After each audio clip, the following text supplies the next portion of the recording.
Tudo bem com vocês? Bora atualizar as notícias do Timão porque a gente vai falar dos retornos de Memphis Depay e Rodrigo Garro. Estão para voltar? Tem mudança no departamento médico, uma demissão, né, da médica chefe do departamento que aconteceu no dia de hoje, dessa segunda-feira. Hugo Souza Seleção vai ser convocado por Carlo Ancelotti? E a perguntinha no final do vídeo, e Renato Augusto? Bora falar do Timão e notícia boa. Se inscrever? Já se inscreveu? Obrigado se você já se inscreveu. Se não, por favor, não custa nada inscrever-se. É o botão ali, clique em inscrever-se, vamos nessa. Bom, a gente começa já com a demissão da doutora Ana Carolina, que era a chefe do departamento médico do Corinthians e estava trabalhando até ontem, né? Até o domingo no clássico contra o Santos. Ela entra no gramado ali, estava inclusive analisando alguns jogadores que machucaram e acabou sendo desligada do clube. É mais uma profissional, né? Entre tantos, que foi desligado aí do quadro diretivo do Corinthians. Agora, é verdade que o desgaste ele não vem de agora, né, com a doutora Ana Carolina.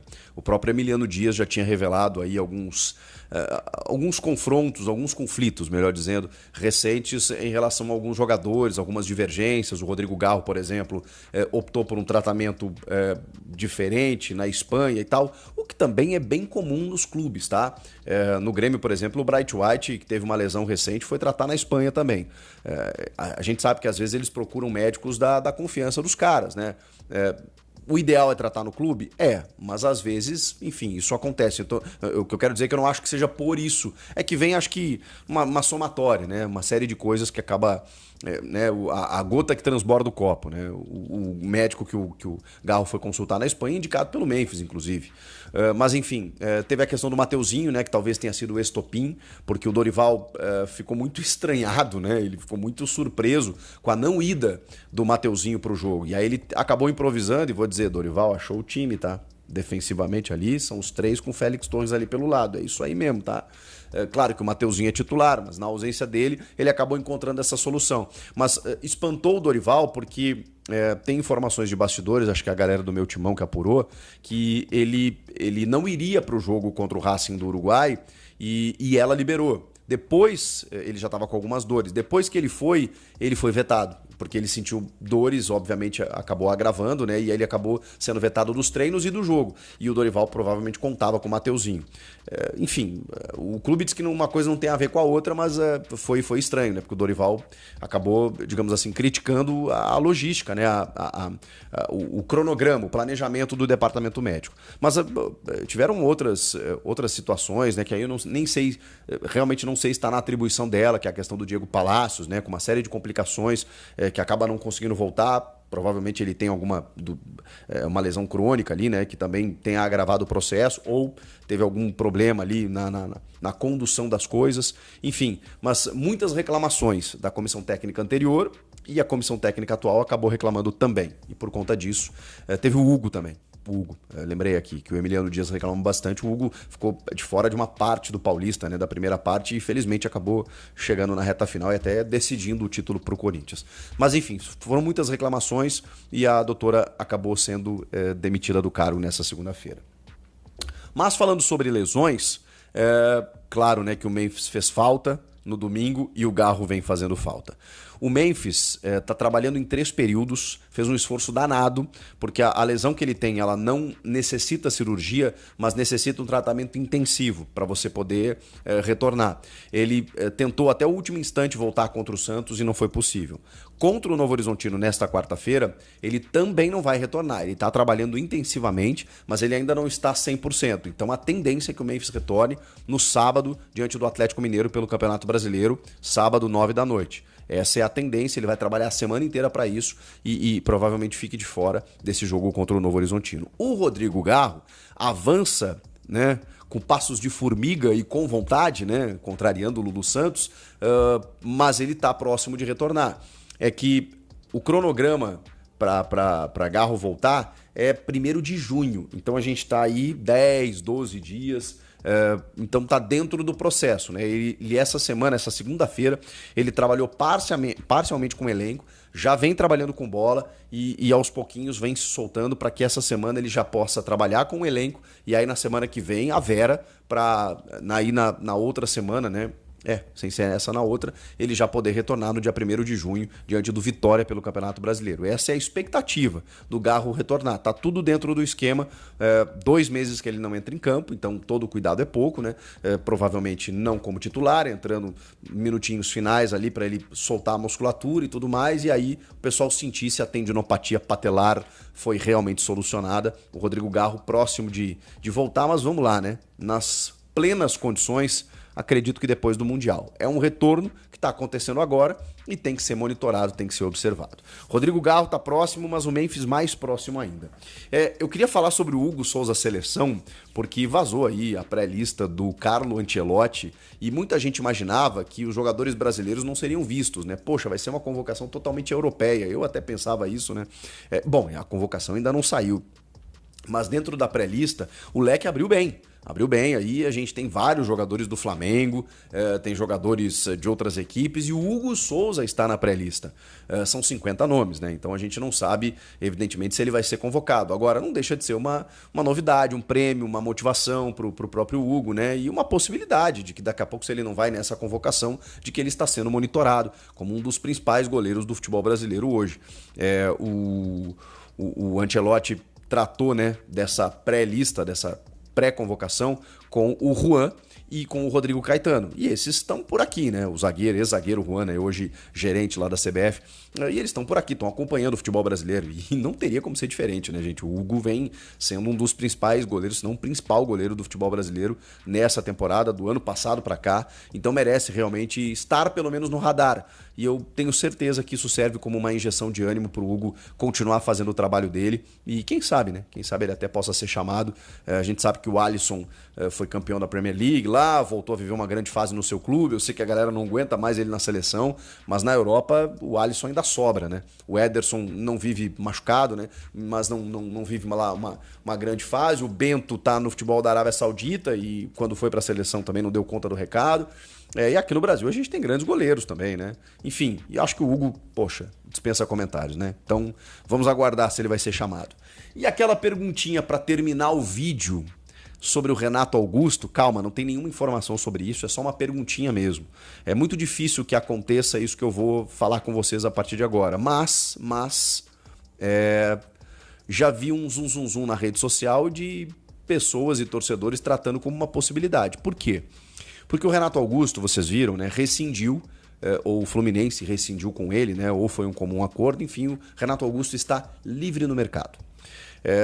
O jogador que é ídolo do Corinthians chegou lá em 2024, dentro de uma ideia da pós-título da Libertadores do Fluminense, né, com Fernando Diniz, né, de jogadores mais veteranos, com bola no pé, de um sistema de jogo que funcionava, para ser uma alternativa ao Paulo Henrique Ganso, e enfrentou uma série de lesões e problemas físicos e não conseguiu ser o Renato Augusto, que ele já não vinha sendo no Corinthians, né? Também isso é verdade. Mesmo assim, o torcedor ainda tem gratidão, né, do Fluminense, porque ele sofreu um pênalti na final da Recopa e fez com que o Fluminense fosse o campeão da Recopa Sul-Americana. Mas foi, pelo que a gente pôde acompanhar, né, a única contribuição mais efetiva que ele conseguiu dar para o Fluminense. Foram 35 jogos, apenas 1 gol e 1 assistência. Então, realmente são números muito pequenos, baixos para a carreira, para a história do Renato Augusto. É uma pena, porque o corpo, muitas vezes, né, te impede de fazer aquilo que você sabe e muito bem. E o Renato é um dos jogadores mais brilhantes que eu vi em toda a minha carreira. É uma pena que ele esteja chegando nesse final dessa maneira. Ele já tinha declarado, né, que a ideia era se aposentar no Fluminense, né, seria o último ano de contrato de carreira dele profissional, né, esse 2025. Mas agora, ele que tinha contrato até dezembro, acabou interrompendo essa carreira na metade do ano. Por que eu pergunto isso? Porque assim, faltam 6 meses para terminar o ano. Faltando 6 meses para terminar o ano, se ele jogasse até dezembro aqui, num contrato sem custos, vindo sem custos, né, por produtividade, entrando no decorrer das partidas, em algumas partidas eventuais, será que ele não agregaria mais do que alguns jogadores que lá estão no elenco? Será que ele não agregaria no vestiário dentro de um custo-benefício interessante, tá, gente? Não é para pagar R$1 milhão para o cara não jogar. Mas, sei lá, fazendo um acordo com ele para que ele integrasse comissão técnica ali na sequência, nem sei se é o objetivo dele, mas, enfim, que estivesse no vestiário. e que pudesse ter uma despedida digna, aí sim, e não dessa maneira como está sendo no Fluminense? É só uma perguntinha para vocês refletirem aí. Olha só, falando de troca aí de fornecedor, existe um fornecedor, né, que está há muito tempo no Corinthians, que é a Nike, né, do material esportivo, e o Corinthians está numa negociação avançada com a Adidas. O Corinthians procurou ontem o CORE, né, a diretoria do Corinthians, Augusto Melo e companhia, que é o órgão, né, de orientação ali do Corinthians, para tentar avançar e assinar o contrato com a Adidas. Eles queriam apresentar o contrato para aprovação na próxima segunda-feira. Olha só que loucura. Na segunda-feira vai ser votado no Conselho Deliberativo do Corinthians o impeachment do presidente Augusto Melo. E eles queriam, para essa mesma data, no mesmo dia, né, a aprovação do CORE nessa troca de empresas, né, trocar a Nike pela Adidas. O problema é que é uma coisa que você não pode fazer isso correndo, né, do dia para a noite. Precisa ser analisado todo o contrato com a Nike, porque tem multa que pode ser multa altíssima, e aí o CORE entende que não dá para você se empolgar. Vai fechar um bom contrato com a Adidas? Vai fechar. Mas se você perde todo esse bom contrato, ou grande parte desse contrato, com as multas da Nike. Então isso tem que ser bem analisado, né, pelos órgãos competentes do clube, por advogados. Enfim, o Corinthians não pode fazer isso na emoção. A gente já viu no caso da PixBet. Olha quanta multa, hein? Acabei de falar do estacionamento, fiel torcedor, tudo. Vale a pena trocar tudo. Só tem que ser feito de forma jurídica e muito bem feita para que o Corinthians não venha depois sofrer com essas multas, como já sofreu em vários casos, né? No caso da Adidas, o que interessa é o seguinte: a Adidas vai adiantar um pagamento para o Corinthians de 100 milhões de reais. E aí o Corinthians realmente está muito interessado na troca agora, já para pegar esses 100 milhões, né? Enfim, tem janela aí, né, de transferência no meio do ano, e o Corinthians já estava de olho nessa grana. Então, se o Corinthians assinar com a Adidas agora, a Adidas deve adiantar o Corinthians. A gente vai tratar como luvas, mas na verdade é um adiantamento, né, que faz parte do contrato, né, para a assinatura acontecer. Então o Corinthians já recebe no ato cerca de 100 milhões de luvas. Isso agrada bastante. Contrato de 1 bilhão, 10 anos. Vai ser o melhor contrato do futebol brasileiro em questão de material esportivo, né, de patrocinadora de material esportivo. A Adidas vai pagar 100 milhões de reais por ano para o Corinthians num contrato de 10 anos, paga ali para o Flamengo entre 70 e 90, e o Corinthians vai entrar na elite ali dos clubes que a Adidas patrocina no mundo, como Real Madrid, Bayern de Munique, enfim. O contrato e a troca, pô, interessante. Eu mesmo, né, gostaria muito de ver a Adidas no Corinthians, mas precisa ser feito com calma, né? Não dá para votar, não dá para você aprovar essa negociação da Adidas sem analisar o contrato com a Nike e as multas que vão ter, né, com a Nike no dia da votação de impeachment do presidente Augusto Melo. Enfim, mais a questão do estacionamento, mais a questão do fiel torcedor. Tem gente no clube que está entendendo isso que é jogada política, porque antes da votação o Augusto está divulgando tudo isso. Por quê? Porque o torcedor quer a solução do fiel torcedor. Eu quero, você quer, todo mundo quer. É interessante também a troca lá na questão do estacionamento, mas aí tem multa para pagar. E também a Adidas, sair a Nike e entrar a Adidas, o torcedor também quer. Então o Augusto quer resolver isso antes do impeachment que vai ser votado na próxima segunda-feira. E aí não dá tempo, né? Comenta aqui embaixo o que você acha disso tudo. Começou uma campanha, né, da Fiel TT. A Fiel TT é demais, né, velho? Eles querem o Renato Augusto num contrato de 6 meses, né, ganhando pouco, né, para que o Renato Augusto venha encerrar o seu contrato, venha assinar um contrato com o Corinthians e jogue aí, né, por 6 meses no Corinthians, no fim de sua carreira, né? Então é uma situação assim que, enfim, eu conversei hoje, né, com conselheiros, com pessoas dentro do Corinthians, né? Por enquanto a possibilidade não existe, tá? Teve até uma pessoa que me falou que saudades do torcedor raiz, tal. Enfim, dentro do Corinthians, por enquanto, a ideia não é aceita. E estão corretos, né? Não dá para o Corinthians já vive situações tão difíceis, né? O futebol é coisa séria, né? A tabela do campeonato é coisa séria, qualquer campeonato que você vai disputar. Como é que você vai dar um contrato de 6 meses para o Renato Augusto, para ele encerrar a carreira no clube ganhando pouco? Enfim, não faz sentido nenhum, tá? Então, infelizmente, para o torcedor, eu sei que tem muito torcedor que não vai gostar disso, né?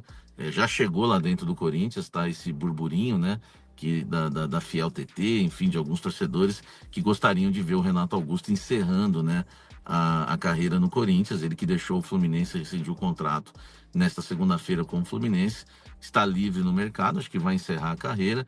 É um jogador que tem uma identificação enorme com o clube, né? Enfim, isso é inegável, mas futebol é coisa séria, né? Já tem aí o Coronado, né? Enfim, que não se firma por conta de intensidade. O Renato Augusto, a gente sabe que tem uns problemas de histórico de lesões. Enfim, pode dar um jogo festivo para ele, né, no final da temporada, organizar alguma coisa desse tipo. Mas agora não, no meio da temporada não. E uma pessoa que eu conversei com conselheiros que não fazem parte do departamento de futebol e conversei também com pessoas lá dentro, né? A pessoa que eu conversei lá dentro já descartou na hora, que falou que não existe essa possibilidade. Só que não é ela que manda, tá? Não é ela que decide tudo sozinha, né? Sozinha. Tem Augusto Melo, tem os outros dirigentes, mas por enquanto não tem nada. Mas eu queria passar para você também que está aqui no YouTube, né? Que acompanha aqui no canal Café do Setorista, esse desejo do torcedor. Talvez você aqui do YouTube não tenha visto o que está acontecendo aí nas redes sociais, o torcedor pedindo a volta de Renato Augusto, tá certo?